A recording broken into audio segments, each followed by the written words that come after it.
Bienvenue sur notre chaîne Innovation Managériale, la première chaîne qui vous parle du management de demain. Bonjour Michel. Et bonjour Francis, merci de m'accueillir pour ce nouveau podcast. L'épisode précédent, on était sur l'autonomie et je découvre que le nouvel épisode porte sur l'esprit d'équipe. En fait, le risque que l'on peut courir, c'est qu'il y a une confusion entre cette notion d'autonomie et l'indépendance qui signifie ne dépendre ni de rien ni de personne. Et en entreprise, on ne peut pas avoir d'indépendance. Donc l'idée, c'est de proposer un principe qui rappelle que si on est autonome, on n'est pas indépendant.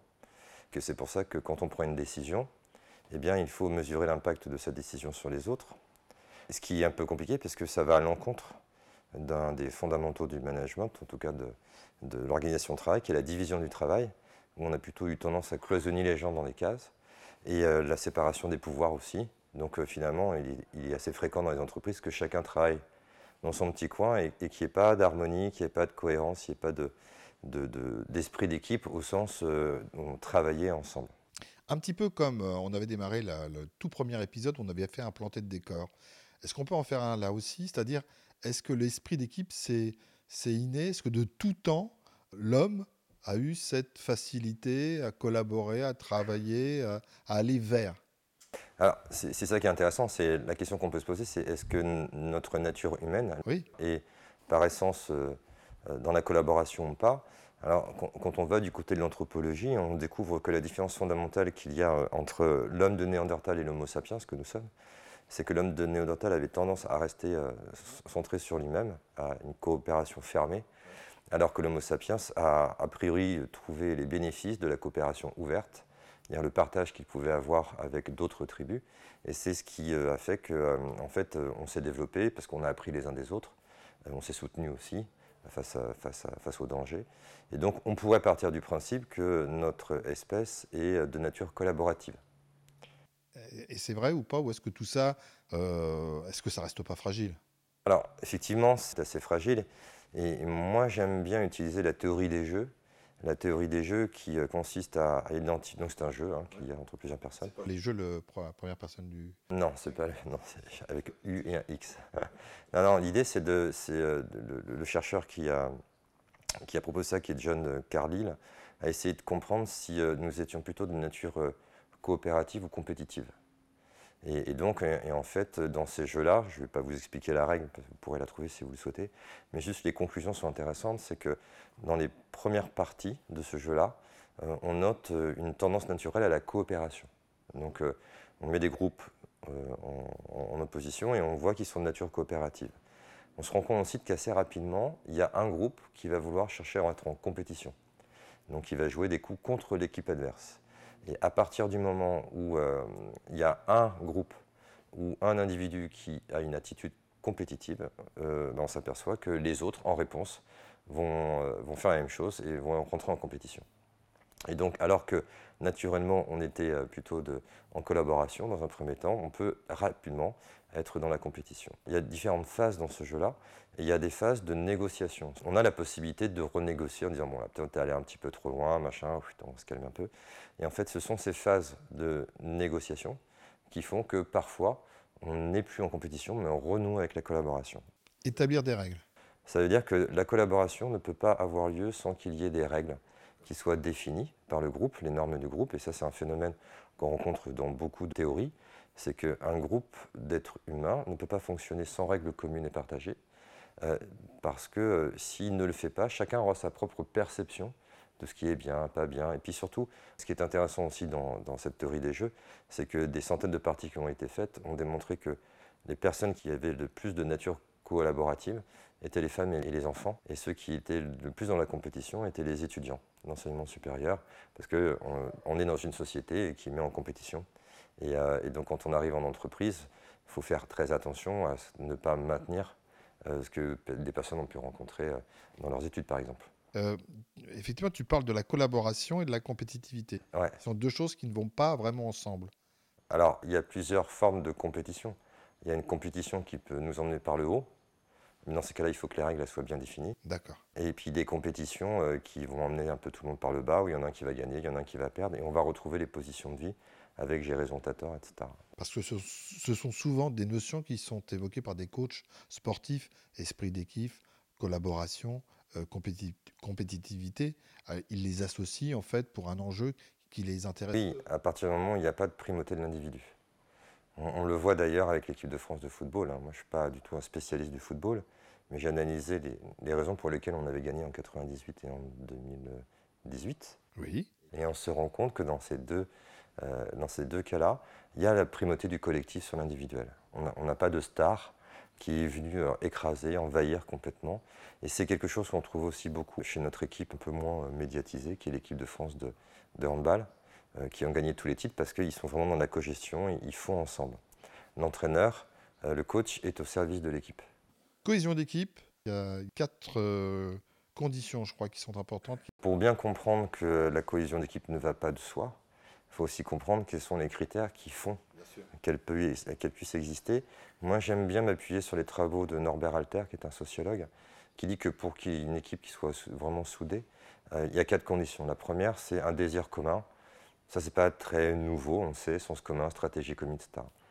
La deuxième chose qui me semble intéressante, ce sont les affinités personnelles.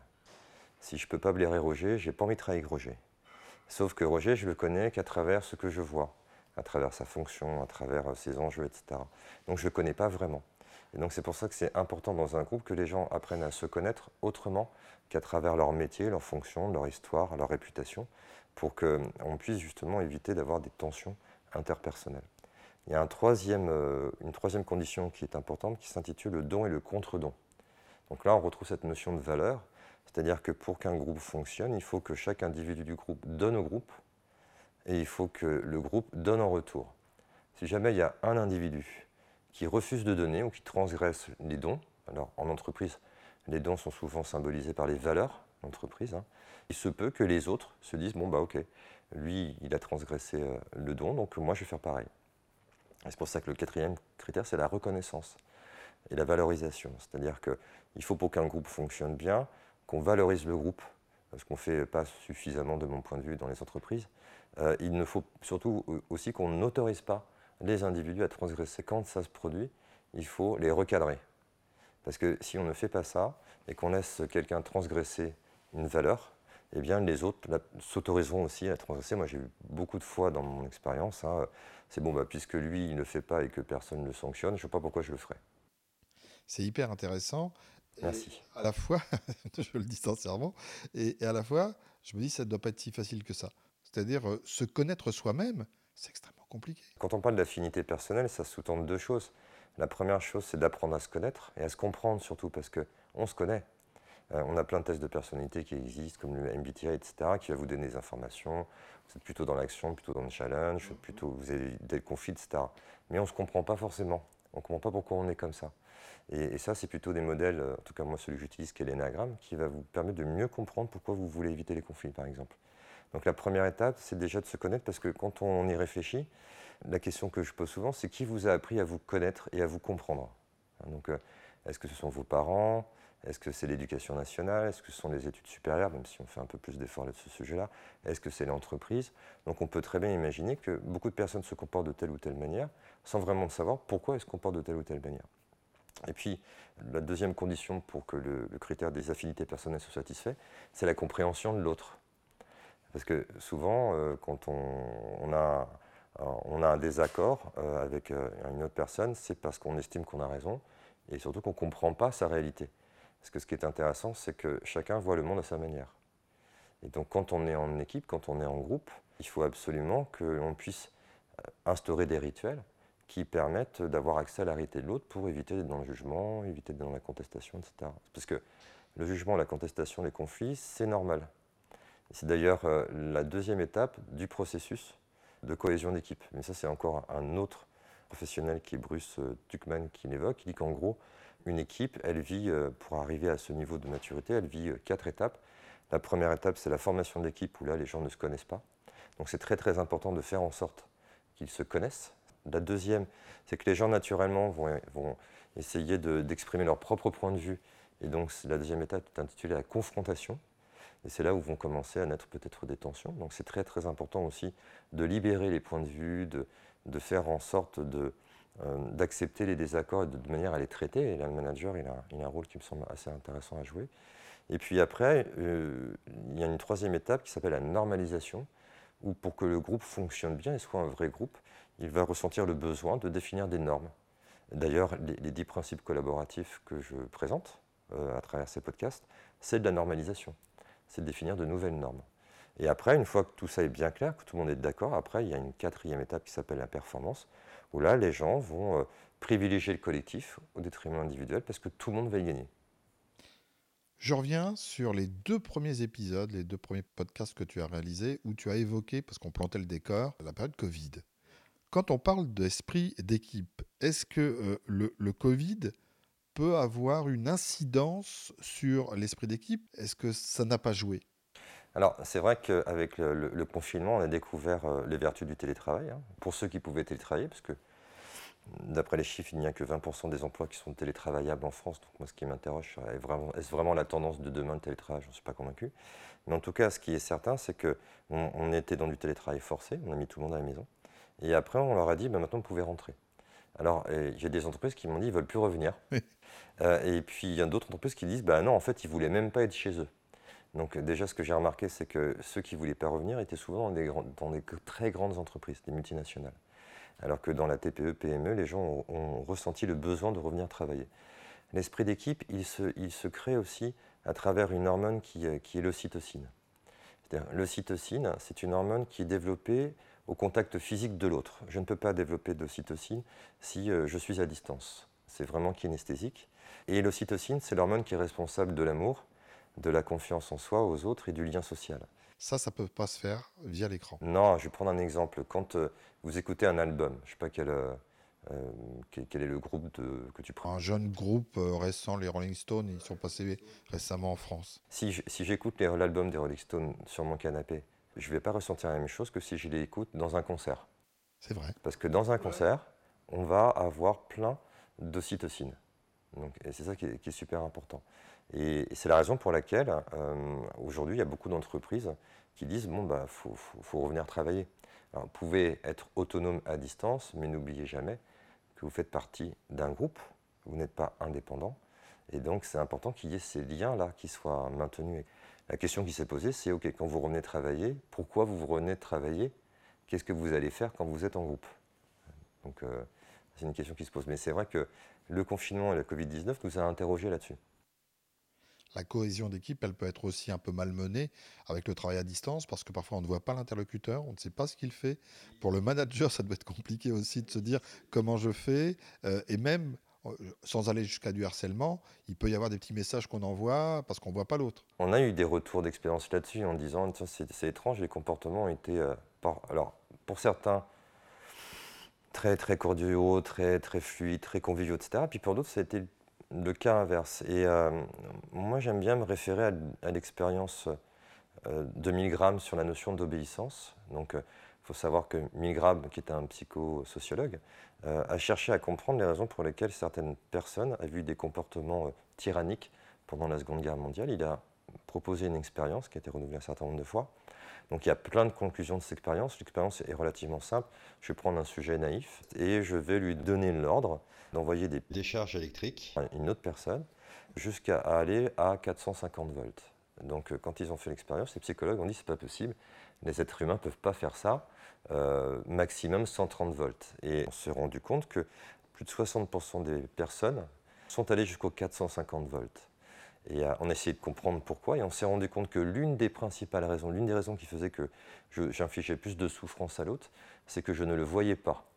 On a fait des expériences alternatives où la personne voyait la personne pour laquelle elle envoyait l'électricité. Souffrir. Ouais. Donc, et quand ça s'est produit, il y a eu moins de voltage, ils sont allés moins loin. Par contre, s'ils ne la voyaient pas, ils le faisaient souvent, et ça c'est la théorie sur l'obéissance en psychologie sociale, pour respecter ce que lui disait l'autorité, parce qu'elle considérait que l'autorité avait la légitimité de lui demander ça.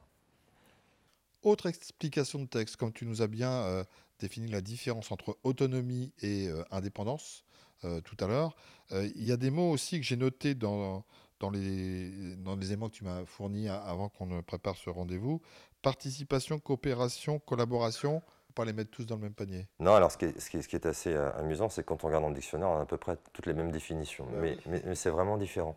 Pour bien arriver à comprendre ces trois différences, l'image qu'on peut donner, c'est l'invitation à un dîner. Par exemple, je vous invite à dîner. Merci.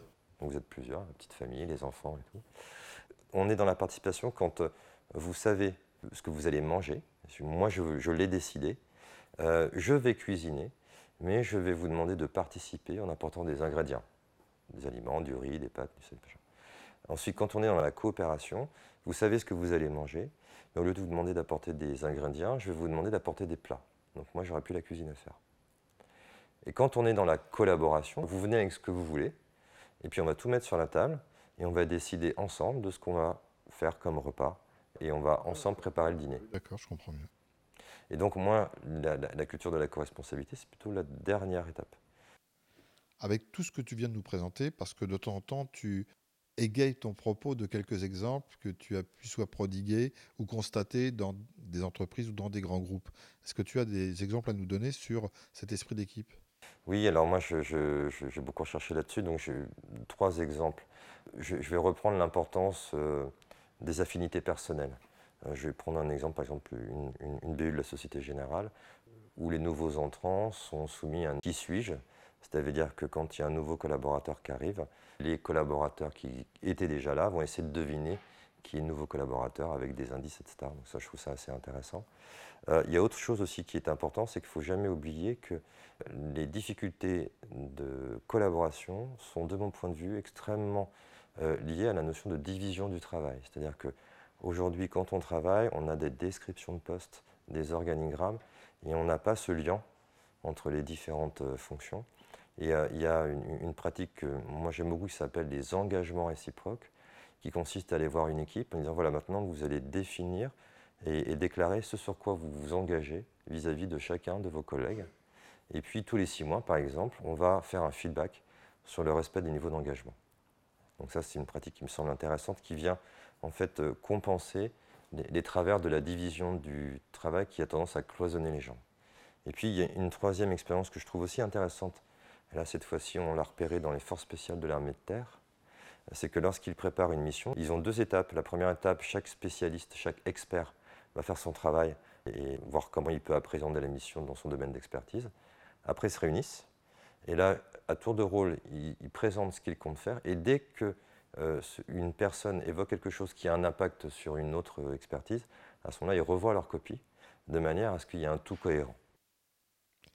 Notez bien le mot feedback. Francis l'a glissé.